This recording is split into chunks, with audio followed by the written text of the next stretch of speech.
Ya artinya gini, dia sasarannya bukan hanya orang yang tidak bekerja, maksudnya yang pendidikannya rendah, tapi bahkan yang mereka kemampuan IT-nya juga gitu, sasarannya. Kalau kita lihat di Baris Krim itu kan sudah ungkap sebagai yang diperjanjikan bahwa nanti kerja di sana di bagian IT, baik, tapi ternyata di sana dipekerjakan sebagai.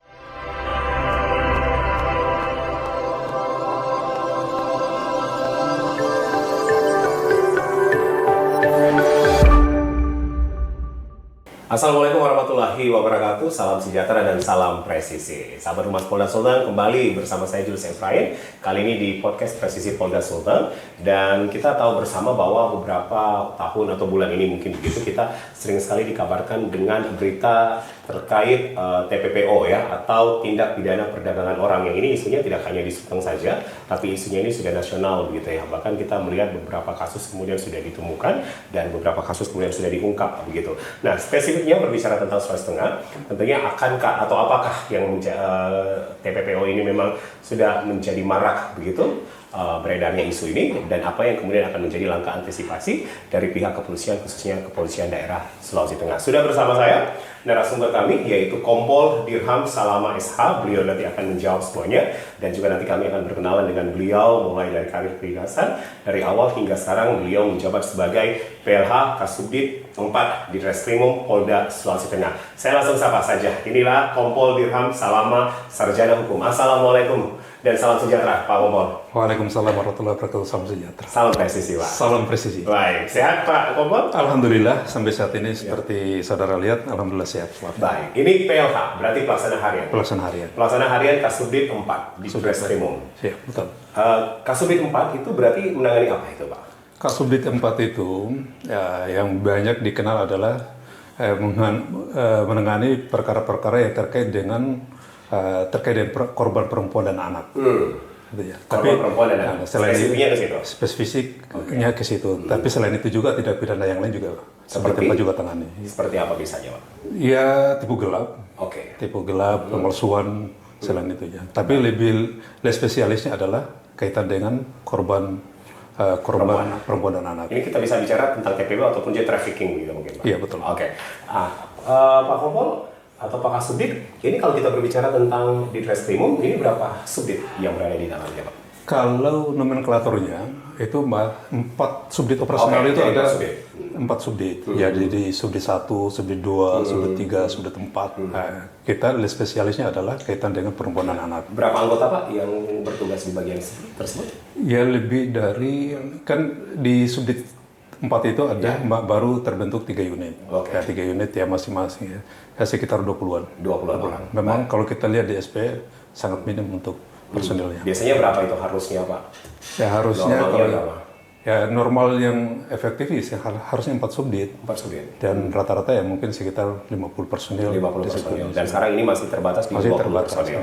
Tapi itu tidak menghambat kami untuk melakukan upaya-upaya pengungkapan tindak pidana yang kaitan dengan perempuan dan anak. Baik, Pak Kasubdit, nanti kita akan banyak berbicara tentang pengungkapan kasus, tentang perempuan dan anak, begitu. Namun saya akan lebih dulu di awal segmen ini untuk berkenalan dengan seorang Kompol Dirham Salama. Pak Kompol Dirham ini memulai karir kepolisian di tahun berapa, Pak? Waduh, saya lupa. Udah ya lumayan lah. Saya kan mulai dari pangkat bintara. Dari 9495. Tahun 9495. 95. Ya, jadi mulai awalnya itu karir 95 dari pangkat Sersan 2 ya. Sersan 2. Alhamdulillah di 2009 lulus perwira. Kemudian laju di 17 Sespima. Itu di level yang menengah ya. Menengah. Baik. Berarti awal karir bisa kita katakan di 9495 begitu. Iya, 95 dari Bintara. Dari Bintara. Itu ada passionnya memang begitu dari SMA mungkin begitu, Pak Kompol? Betul. Itu dari SMA. Dari SMA, iya, maksud saya ketika bangku sekolah maksud saya, Pak. Apakah ini memang sudah punya cita-cita pada saat menduduki bangku SMA begitu? Saya harus jadi abdi negara nih, harus jadi polisi, atau sebenarnya ini mengalir pada saat ketika lulus? Kalau itu mengalir ya, karena saya bersyukur ada teman yang ngajak. Karena di dunia polisi saya nggak begitu tahu karena histori saya kan keluarga petani. Terus tinggal dengan keluarga itu kebanyakan di dunia kesehatan. Jadi sehari-hari banyak baca buku kesehatan. Bahkan dulu kalau di Saka di kegiatan pramuka saya tidak ikut kegiatan yang kaitan dengan kepolisian, malah kaitan dengan kesehatan yang setiap hari kita bisa dipakai tenaga untuk jadi sosialisasi masalah sehat desa dengan itu. Tapi alhamdulillah berkat teman itu yang ngajak, ya tidak sangka langsung lulus. Berapa kali tes? Satu kali? Kelas ujian. Saat itu kelas ujian. Iya, berarti udah jalan-jalannya yang maha kuasa begitu Pak ya?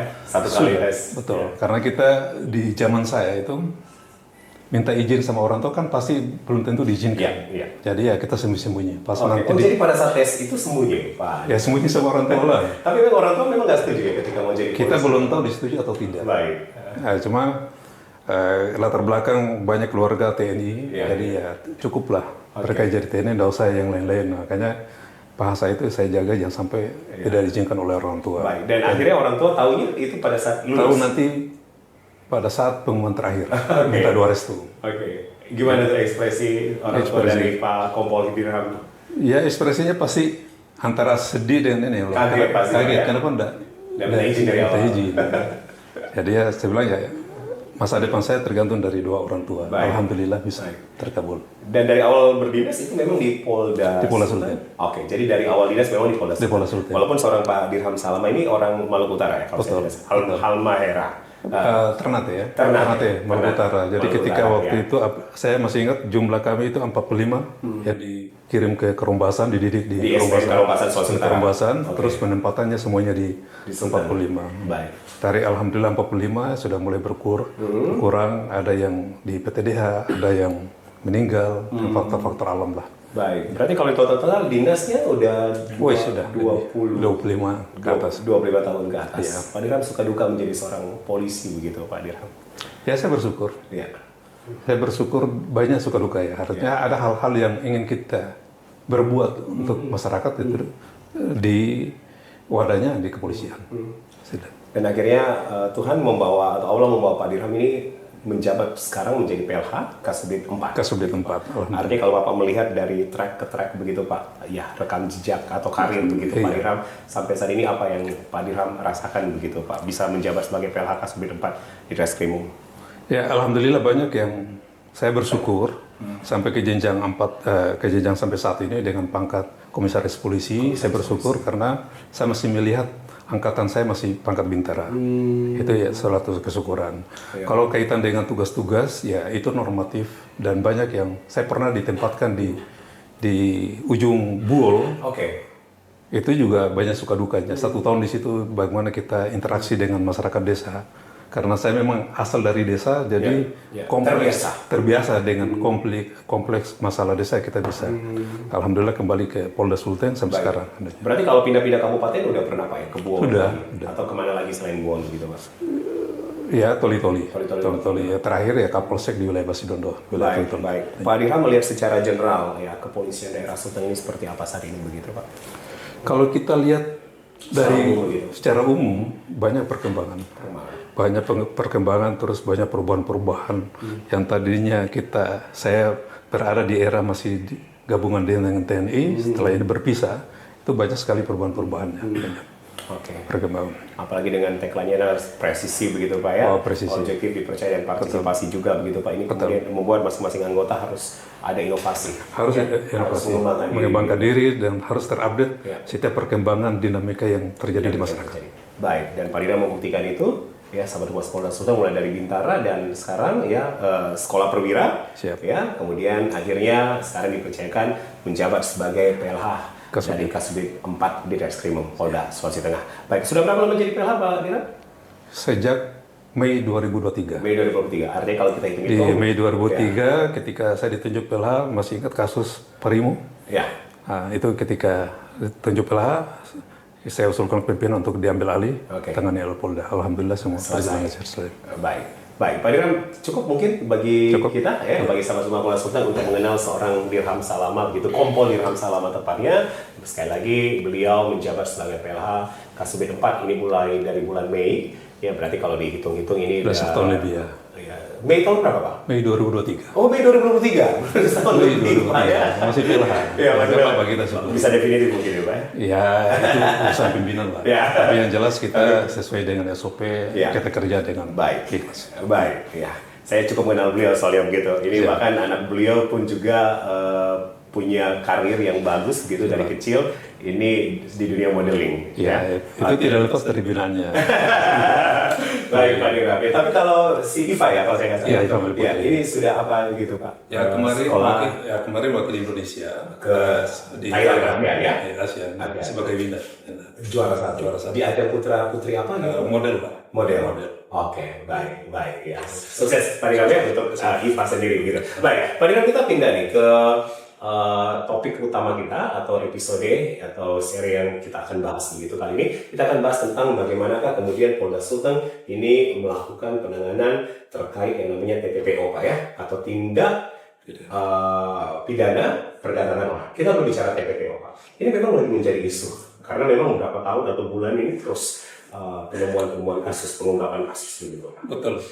Kaitan dengan isu dugaan tidak pidana perdagangan orang.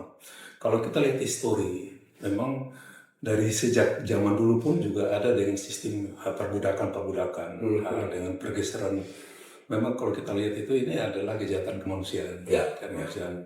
Kalau kita baca di Undang-Undang Nomor 21 2007, itu memang komitmen pemerintah atau negara untuk melindungi pekerja-pekerja Indonesia.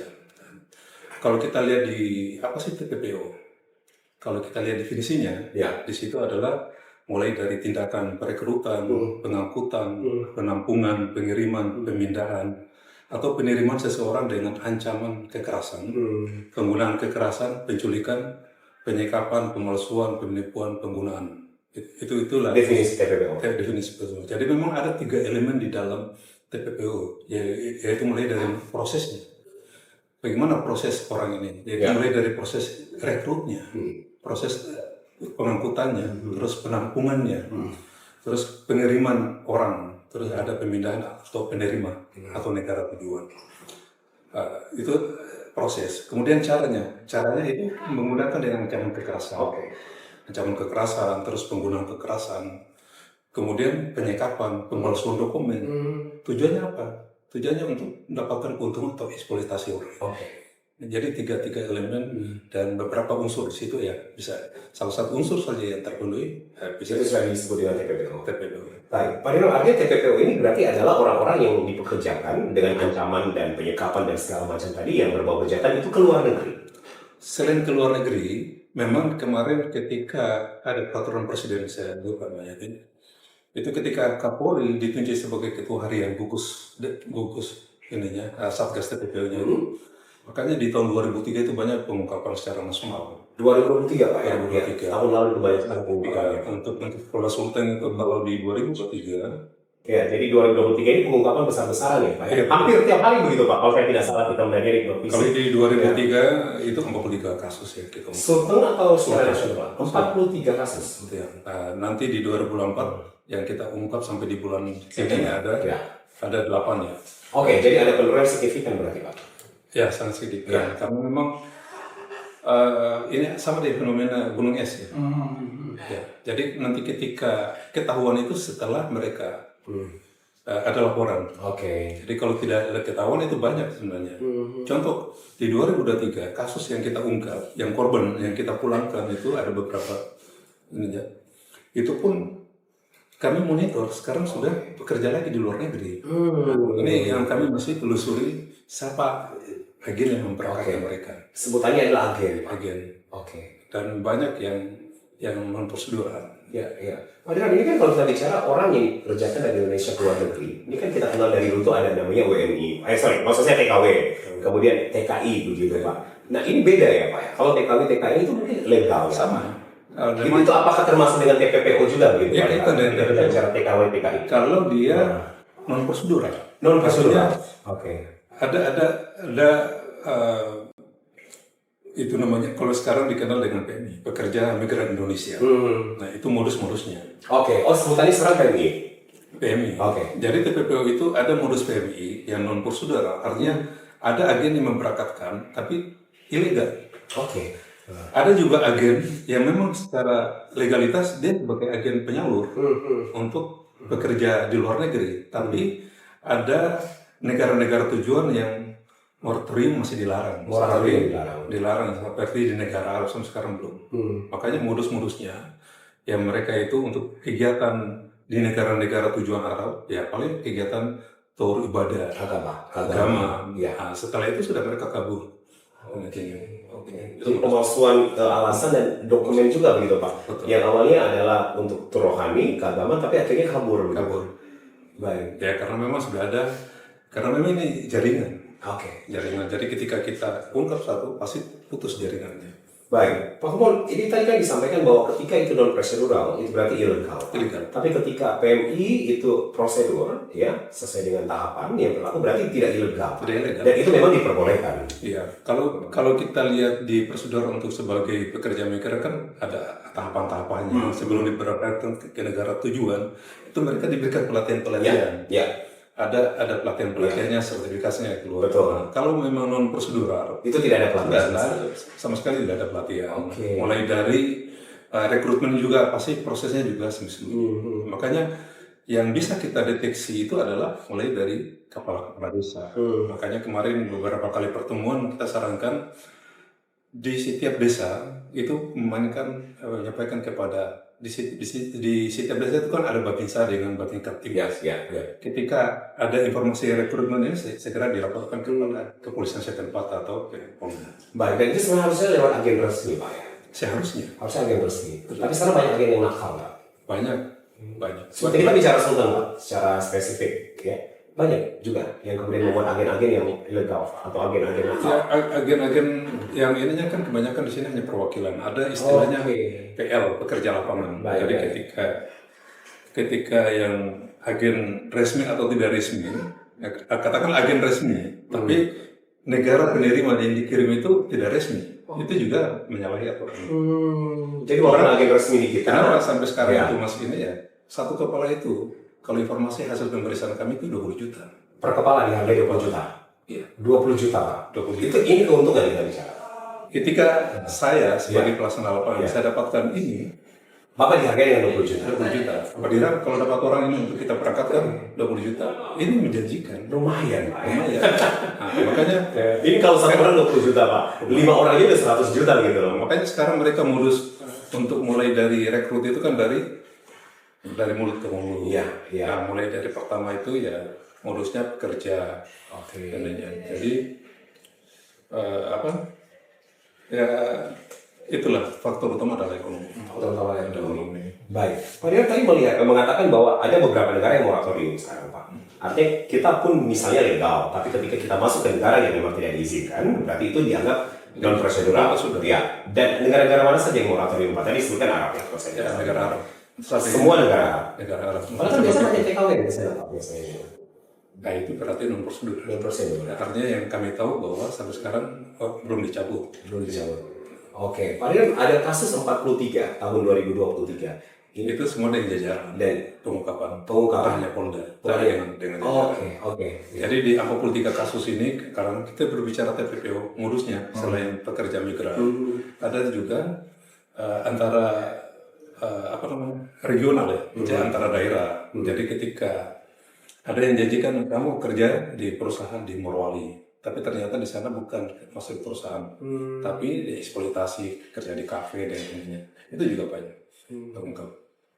Jadi ya bukan hanya modusnya ke pekerja migran, tapi eksploitasinya. Belum lagi yang di 2003 pernah dengar berita ada penjualan anak juga, kita ungkap sampai jaringan di wilayah Jakarta dengan di Bangka Belitung ya, kita sebagai user yang penerimanya. Baik. Jadi 43 ini sebenarnya tidak hanya TPPO saja, bukan hanya Polda saja, tapi dengan Polres dengan jajaran. Ini akumulasi dari semua pengungkapan. Tapi agak sudah terbalik begitu Pak. Walaupun kita belum sampai di akhir tahun, tapi sampai September ini hanya 8 kasus yang terbaca atau dilaporkan. Karena memang ketika di negara tujuan itu pekerja migran ini ketika mendapatkan intimidasi di negara tujuan atau intinya pasti dia laporkan akan kembali dilaporkan.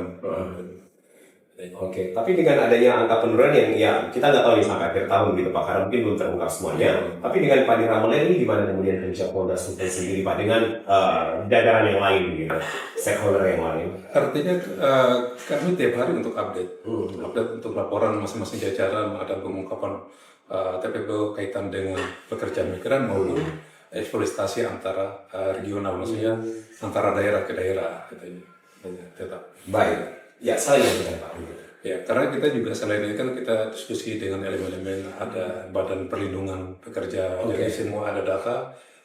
Kita sharing informasi ketika ada data dari mereka sampai ke kami melakukan follow up untuk penyelidikan. Ditindaklanjuti itu biasanya butuh waktu berapa lama Pak? Kemudian pengungkapan ini akhirnya bisa diungkap gitu.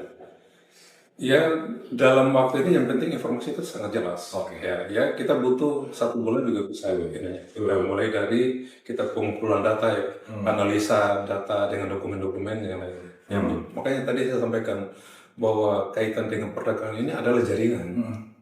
Jaringan pasti ketika kita temukan ini, dia mutus mata rantainya. Ada mata rantai. Semua beberapa upaya-upaya kita untuk kita ungkap itu pasti semua data gitu yang kita. Baik, 43 ditambah 8 Pak, ini berarti 51 kasus. Yang terbesar itu di kasus mana? Di kasus apa saja begitu Pak?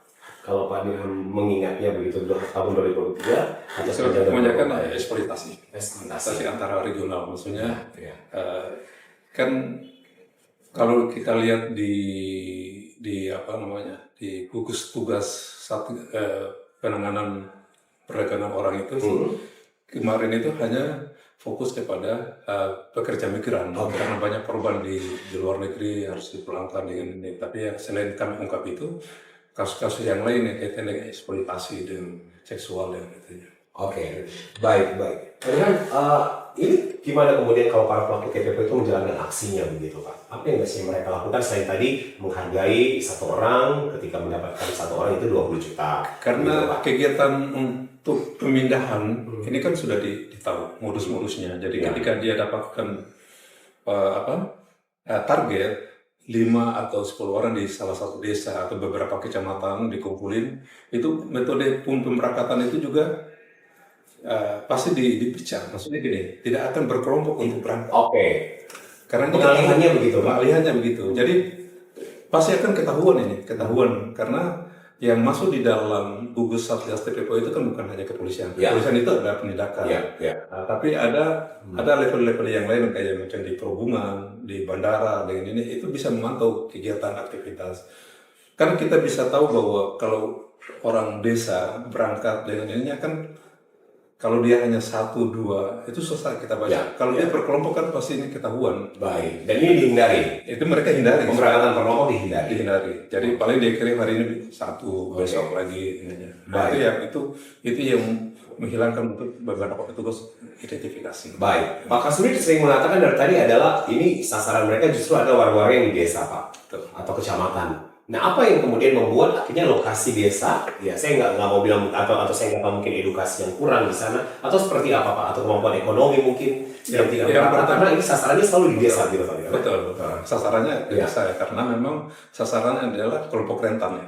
Kelompok rentan maksudnya ya kelompok rentan, terus masalah pekerjaan ekonomi di situ yang tidak kondisi ya paling mereka mencari jalan pintasnya dengan melakukan ikut terbuai dengan bujukan-bujukan atau informasi bahwa kita kerja di sana itu penghasilannya lumayan ya. Belum lagi yang sudah kembali menceritakan pengalamannya. Artinya ini yang kembali itu kan belum yang ilegal, artinya sudah batas waktunya dia kembali, dia ceritakan. Dia kembali itu pun dia rekrut sendiri juga bisa. Dia bawa sendiri karena dia sudah tahu jalur-jalurnya. Baik. Jadi memang ini sulit ini kalau memang betul-betul kalau kita mau cegah ya mulai dari desa. Artinya informasi kecil apapun kalau diinformasikan ke kami ke Polda bisa kita cegah. Berarti biasanya kalau dari desa itu Pak lapornya ke kepala desa dulu atau bisa langsung ke Polda atau ke Polres setempat? Polres setempat atau tidak? Baik. Terus apa yang harusnya kita waspadai gitu Pak sebagai warga ketika hal ini atau isu ini terus berkembang di masyarakat begitu Pak? Karena kita nggak tahu nih mendeteksinya itu seperti apa begitu. Memang sulit untuk kita mendeteksi, tapi setidaknya masyarakat harus punya pengetahuan ketika ada tawaran di media sosial bahwa pekerja sebagai tenaga TKW di luar negeri dapat gaji ini jangan mudah dipercaya. Karena ya dari sekian yang diberangkatkan itu paling berapa persen untuk mendapatkan majikan yang bagus. Nah, yang biasa jadi masalah itu muncul di permukaan itu ketika mendapatkan penyiksaan, baru di follow up ke media, akhirnya terus lagi ini ya untuk bagaimana cara untuk pelanggan mereka, terus bagaimana dari pihak kepolisian mengungkap jaringannya ini. Baik. Pak Diram, ketika ada kasus yang diungkap, apakah yang berangkat atau sebagai PMI ini juga termasuk yang bisa dikatakan pelaku, Pak? Karena sebenarnya kan korban harusnya ya. Oh, kalau yang mereka tidak. Jadi pelaku itu adalah agennya atau orang yang memberangkatkan gitu, Pak? Artinya kan selain agen yang kita sentuh, pasti kan ada pekerja lapangan yang di wilayah. Jadi kalau macam si A, kamu nanti cari orang-orang ini, nah si A inilah kita jadikan tersangka. Nah, nanti muncul lagi di atas A itu siapa? Ini jaringannya kita pakai. Nah, hukumannya Pak Diram? Ya ancamannya yang paling ringan adalah 3 tahun. 3 tahun. Dan yang paling berat adalah 15 tahun. 15 tahun. 250 miliar lah kalau denda. Untuk denda. Dari 3 sampai 15 tahun dengan denda 250 miliar. Baik, Pak Diram tadi sudah mengatakan bahwa isu rentan ya, atau mungkin hal kompleks yang ketika ini menyasar desa, kecamatan gitu Pak ya, karena mungkin faktor rentan tadi, edukasi, kemiskinan dan lain-lain. Ini ada faktor-faktor lain yang tidak Pak. Artinya, apakah memang faktor-faktor rentan ini saja yang menyebabkan orang mau bergabung begitu, atau apa lagi begitu Pak yang kemudian ketika bertanya kepada korban maunya yang selain faktor ekonomi dan pendidikan tadi Pak? Ya, yang jelas yang pasti tetap faktor ekonomi. Faktor ekonomi yang berangkat semuanya dari situ. Akhirnya pemicu utama adalah faktor ekonomi. Karena kalau memang semua lapangan pekerjaan tercover pekerjaan, berarti kan tawaran apapun, bujuk rayu apapun mereka akan terpengaruh karena mereka sudah tahu risiko-risikonya. Tapi jangan salah, ketika di tahun 2024 di 2024 ada modus-modus yang baru. Ya, modus baru itu apa saja modus operasi yang baru? Ya, artinya gini, dia sasarannya bukan hanya orang yang tidak bekerja, maksudnya yang pendidikannya rendah, tapi bahkan yang mereka kemampuan IT-nya juga. Gitu. Sasarannya, kalau kita lihat di Baris Krim itu kan sudah mengungkap sebagai yang diperjanjikan bahwa nanti kerja di sana di bagian IT, tapi ternyata di sana dipekerjakan sebagai operator judi online. Operator judi online, Pak. Ini sasarannya, jadi bukan hanya masyarakat desa saja, tapi ketika kelompok-kelompok yang memang secara pendidikannya punya IQ, tapi di dunia IT-nya pintar, itu yang dijanjikan bahwa nanti kamu di sana kerja sebagai IT, tapi ternyata sebagai operator. Itu yang diungkap oleh beberapa rekan dinas. Belum lagi dengan modus-modus makan mahasiswa yang pernah kita dengar terakhir itu kan diungkap di Jerman, ternyata di sana juga dipekerjakan, dan salah satu kampus kita juga masuk di dalam list pengiriman mahasiswa magang. Kampus di Palu. Kita tidak menyebutkan namanya, tapi kampus terbesar. Salah satu kampus terbesar. Baik, biasanya Pak yang diberangkat gitu Pak Dirham, Pak Kasudin adalah orang-orang yang memang kemudian dipekerjakan ke PRT ya Pak ya? Iya. Sebagai PRT rata-rata. Walaupun tadi ada modus baru sebagai petugas IT. Iya. Artinya memang itu yang dijanjikan di sana. Kalau IT tapi setelah di sana adalah operator judi online. Ya, tapi kebanyakan itu memang menjadi PRT Pak ya. Kalau memang untuk yang mereka kemampuan IT, ya dia pasti diorientasinya untuk sebagai operator judi online. Enggak, maksud saya adalah yang kaum ibu, atau cewek begitu atau wanita. Perempuan lah ya. Rata-rata ya itu menjadi PRT. Itu biasanya gajinya berapa sih Pak? Kan ini dijanjikan apa nih? Saya nggak tahu apa semua ketika fasilitas yang dijanjikan. Ini kalau kita berbicara pengalaman Pak dari berbagai kasus pengungkapan. Ya hasil pengungkapan sih mereka relatif ya. Ya yang jelas yang di atas 10 jutaan lah. 10 jutaan per bulan. 10 jutaan per bulan. Jadi memang nanti ketahuan itu setelah tidak dibayarkan gajinya dan itu nanti dia laporkan atau dia kabur dari kedutaan. Sama dengan yang kemarin kami ungkap itu kan setelah di sana dijanjikan dia tidak sesuai, kabur ke kedutaan. Jadi dijanjikan dengan angka besar, gaji yang besar, tapi ternyata sering waktu berjalan itu akhirnya tidak dilakukan gitu Pak, tidak digenapi. Dan akhirnya dipulangkan. Nah, ketika proses dipulangkan ini selesai, inilah baru akhirnya menjadi temuan. Nah dari Polda Sulteng itu seperti apa kemudian Pak? langkah antisipasinya Pak? Karena kalau kita melihat data kan cukup besar ya 43. Kemudian angka 8 di 2024 walaupun memang masih sampai September Pak. Tapi angka ini pun juga adalah angka yang belum bisa diminimalisir begitu Pak. Artinya apa yang mereka rasakan Pak para pekerja migran ini? Makanya tadi saya sampaikan, ada kasus 2023 kami ungkap. Ya. Prosesnya sambil jalan, proses ini. Tapi yang korban itu, yang tadinya korban kami pulangkan dan kami amankan di wilayah Bekasi, ada beberapa, lupa saya berapa korban yang kami amankan. Itu informasi yang kami dapatkan lagi, sekarang sudah berangkat. Berangkat lagi. Berarti ada ketertarikan kembali begitu Pak ya? Oke. Karena memang gaji di sana menjanjikan. Kan tadi saya bilang faktor ekonomi, faktor kerjaan, ini belum lagi ada faktor masalah rumah tangga di dalam itunya permasalahan ya. Jadi ini sudah datang, sudah kembali, sudah diungkap, tapi ada daya tarik sendiri lagi Pak, kembali lagi gitu. Kembali lagi, tapi dengan agen-agen yang berbeda. Dan makanya tadi saya bilang ini jaringan ini terputus. Tapi memang susah ya Pak putus rantai jaringan ini begitu Pak. Karena mungkin terlalu banyak jaringan gitu Pak yang sudah. Ya itu tadi saya bilang faktor ekonomi. Karena faktor ekonomi itu yang paling utama. Faktor ekonomi yang paling utama. Baik. Jadi kalau memang kita memutus rantai, ya pasti kan bahasa kalau kita mulai dari desa, kepala desa punya ketegasan setiap berangkat itu kan pasti ada rekomendasi awal ini terus diperketat di imigrasi. Imigrasinya mungkin perketat Pak. Di saat pengurusan paspor itu kan harus jelas ini peruntukan untuk apa. Baik. Apa sih rata-rata umrah, makanya teman-teman imigrasi kalau memang betul untuk berangkat umrah, kapan berangkat umrah, mana rekomendasinya. Itu pun tadi pemalsuan dokumen. Bahkan ada umur yang memang belum cukup itu juga dipalsukan. Sudah diberangkatkan. Baik. Tapi pada bagaimanapun juga kita kan harusnya tetap melindungi korban gitu Pak ya. Betul. Artinya ketika korban itu dipulangkan, adakah rehabilitasi atau recovery yang diberikan kepada mereka begitu Pak? Iya tetap diberikan. Tapi itu nanti setelah ada putusan pengadilan. Ya, makanya tadi kalau memang korban sudah merasakan enak di sana, agak susah dibendung Pak ya. Kita pulangkan, sudah jalani dengan ininya, perkaranya sudah selesai, pasti juga dia cari jalan keluar. Baik. Karena yang bisa itu menjanjikan. Baik. Pekerja lapangan yang kita istilahkan itu ya tadi. Ya. Ketika saudara bisa dapatkan satu orang dengan harga 20 juta. 20 juta. Ya. Ini kan membuat kita tergiur juga Pak gitu ya. 10 orang aja kita setiap dapat desa. Kita berapa kecamatan di Sulawesi Tengah. Udah banyak gitu Pak hasilnya. Dia hanya penyambung lidahnya. Jadi memang mereka 20 itu sudah ketika didapat 20 itu memang ada, saya nggak tahu ya apakah 20 itu khusus pekerja lapangan. Iya. Karena setiap orang yang korban ini diberangkatkan, dikasih uang jalan. Oke. Dikasih uang 5 juta. Terus yang suaminya ditinggal juga dikasihkan. Fasilitas juga dikasihkan. Nah, ketika masuk ke penampungan, itu nanti muncul asli-aslinya. Asli-aslinya. Ini memang karena ketidakseimbangan lapangan kerja juga ya Kak, di daerah kita ini. Betul.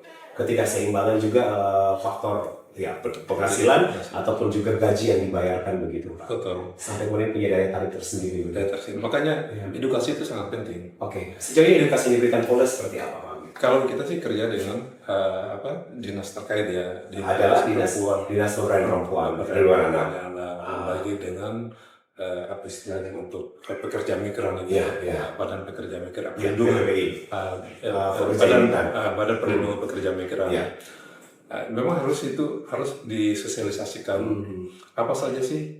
Tidak ada yang larang untuk kita mencari pekerja di luar negeri, tapi memang harus sesuai dengan prosedur. Karena tahapan-tahapannya juga harus diberikan skill dalam ini. Jadi kalau memang tidak ada skill ya pasti kalau pasti di sana kegiatan pekerjaannya tidak sesuai dengan harapan majikan ya itu. Akhirnya dieksploitasi, penyiksaan begitu dieksploitasi. Dan ini kembali lagi akhirnya negara lagi yang bertanggung jawab.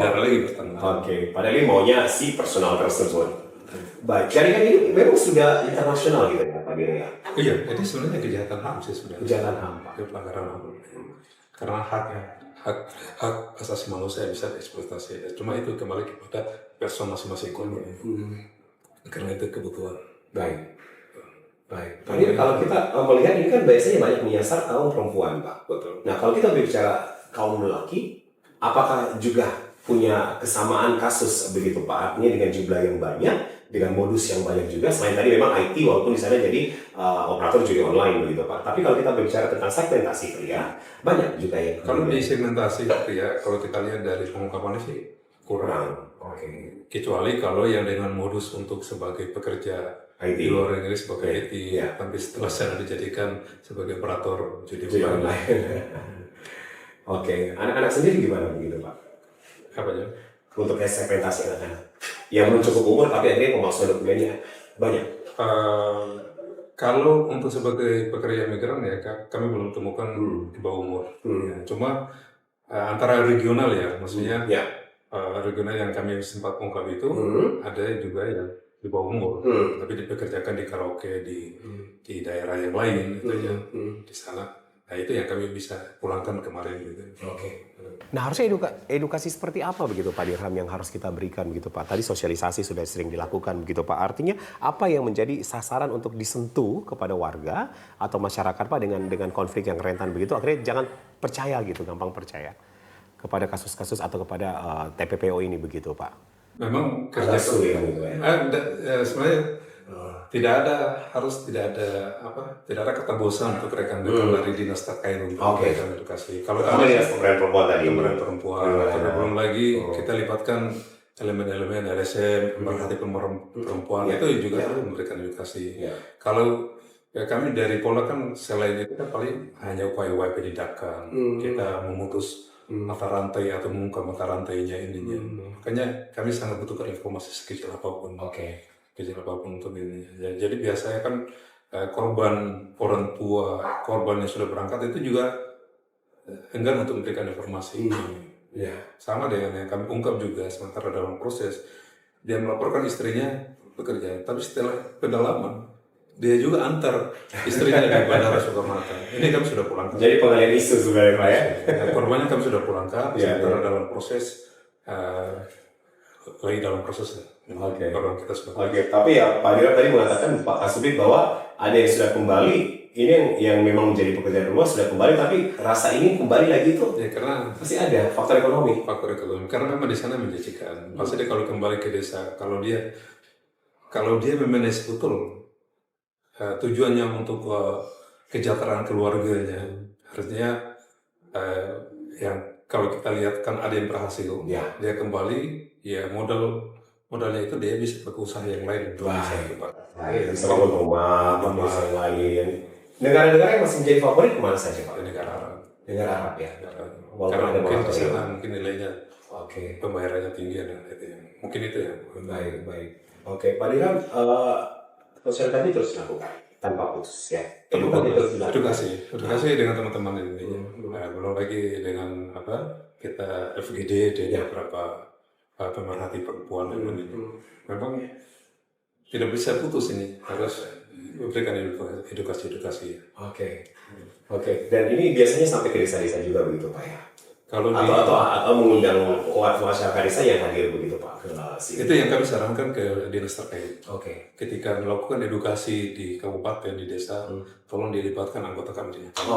Babin Kamtibmas, Babinsa, apa saja bisa diidentifikasi ininya. Jadi mereka bisa identifikasi ketika ada isu, ada orang baru masuk di desa itu menawarkan pekerjaannya, kan mereka bisa identifikasi. Identifikasi awal itulah bisa diinformasikan ke Polres setempat atau ke kami di Polda. Dan saran atau rekomendasi ini sudah diterima Pak oleh dinas terkait begitu? Artinya sudah dilakukan sinergitas ke situ begitu Pak, melibatkan kepolisian? Iya, sejauh ini mungkin mereka sudah laksanakan karena bukan hanya dinas terkait, mulai dari sosialisasi dari Kementerian Keagamaan. Kementerian Keagamaan juga mereka punya penyuluh-penyuluh di lapangan. Itu ya kita manfaatkan mereka untuk bisa menyampaikan hal-hal yang penting terkait dengan perlindungan pekerja maupun anak dan perempuan. Saya kembali ke rehab dan recovery Pak begitu. Ya walaupun artinya memang daya tarik untuk kembali masih ada begitu Pak. Tapi memang ketika dia direhab atau dilakukan pemulihan, itu apa yang menjadi tindakan atau treatmentnya Pak begitu? Apakah hanya diberikan edukasi lagi saja atau ada hal-hal lain apa begitu Pak? Itulah kelemahannya kita di situ. Kelemahannya maksudnya tidak ada tindak lanjut ketika korban ini dipulangkan. Atau misalnya dicarikan kerja. Dicarikan pekerjaan. Ya.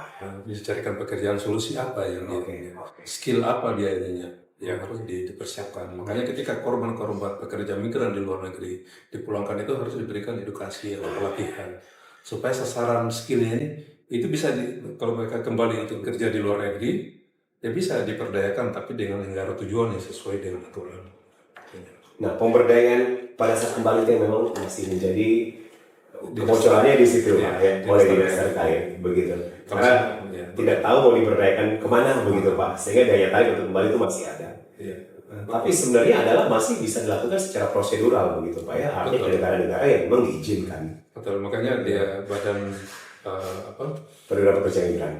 Pembina pekerja migran memang dia harus kerja ekstra seperti itu ketika korban dipulangkan harus ditempatkan untuk diberikan skill atau pemahaman seperti itu. Tapi so far Pak Kompol sinergitas komunikasi terus dibangun Pak. Tetap kita komunikasi. Tetap dibangun. Sekecil apapun informasi tetap diinformasikan ke kami. 2024 Pak, 8 kasus sampai September ini kasus apa yang paling mencuat Pak yang mungkin viral begitu? Pekerja migran. Pekerja migran lagi. Pekerja migran yang kaitan dengan salah satu korban melarikan diri dari penyekapan di Surabaya. Oke. Itu setelah diinformasikan ada teman LSM yang diamankan. Nah, tapi di laporan polisi kami yang satu kami tangani, yang satu ditangani oleh kriminal khusus yang kaitan dengan pekerja migran. Baik. Dan hukumannya sekali lagi adalah 3 sampai 15 tahun dan 250 miliar Pak. Miliar 20 juta. Oke. Silakan buka dulu Pak. Kompol Ikram Salama. Ini mungkin dengan pasalnya juga Pak ya. Jadi kita tahu di aturan atau diatur di pasal berapa begitu Pak tentang TPPO ini ya. Dan sejauh ini Sahabat Sultan Polda Sulteng bahwa angka-angka pengungkapan ini memang 120 juta. 120 juta sampai 600 juta. Oke.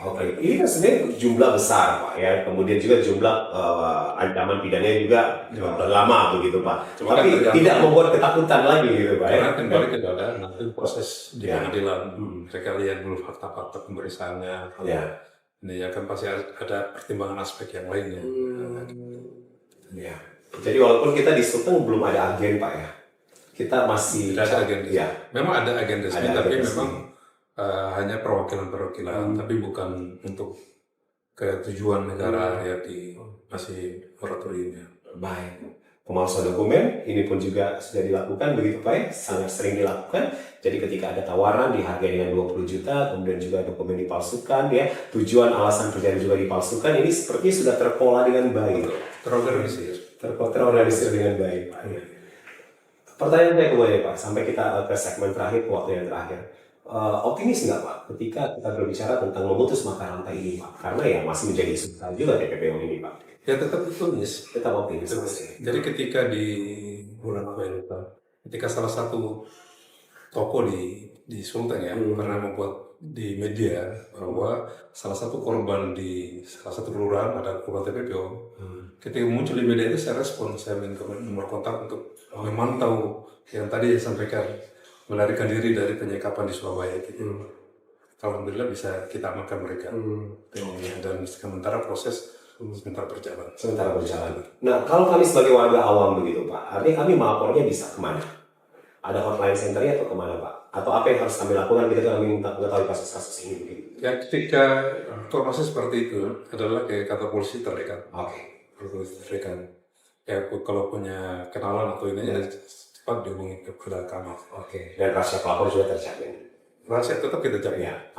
Rahasia pelapor korban ini juga tetap kita jaga. Baik. Pada yang terakhir, apa yang menjadi himbauan Bapak begitu? Artinya tugas kepolisian untuk TPPO ini begitu berat sekali begitu Pak.